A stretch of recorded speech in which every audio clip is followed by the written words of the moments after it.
বিসমিল্লাহির রহমানির রহিম। আসসালামু আলাইকুম। আজকে আমার টপিক টাকার যত নাম। মসজিদে টাকা দিলে সেটাকে বলে দান। দান অবশ্যই করবেন।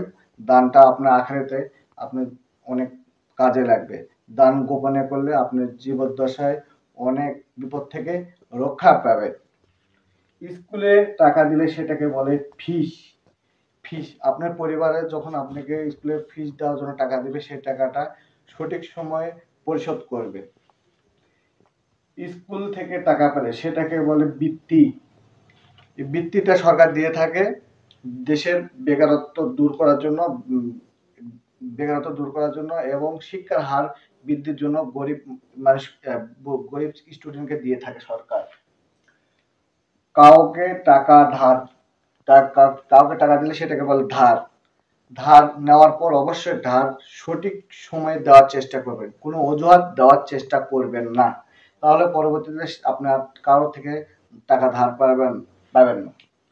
ব্যাংক থেকে নিলে ঋণ, ঋণ নেওয়ার সময় অবশ্যই আপনি মাথায় রাখবেন সেই ঋণটা আপনি সঠিক সময় পরিশোধ করতে পারবেন কিনা, সেই ঋণটা আপনার বোঝা হবে কিনা। অবশ্যই আপনার সাধ্য মতো ঋণ ব্যাংক থেকে নেওয়ার চেষ্টা করবেন। সরকারকে টাকা দিলে সেটাকে বলে কর। কর অবশ্যই দিবেন।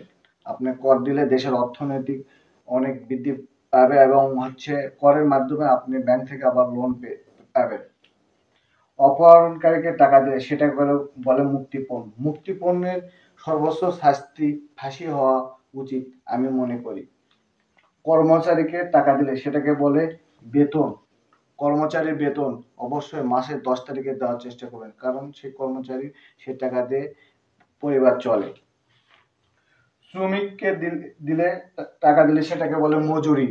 মজুরি অবশ্যই শ্রমিকের ঘাম শুকানোর আগেই দেওয়ার চেষ্টা করবে। খুশি হয়ে কাউকে টাকা দিলে সেটাকে বলে বকশিস। আপনি বকশিসের বদলে পথচারীকে টাকা দিন এবং খাদ্য কিনে দিন।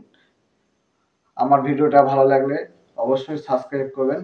আসসালামু আলাইকুম।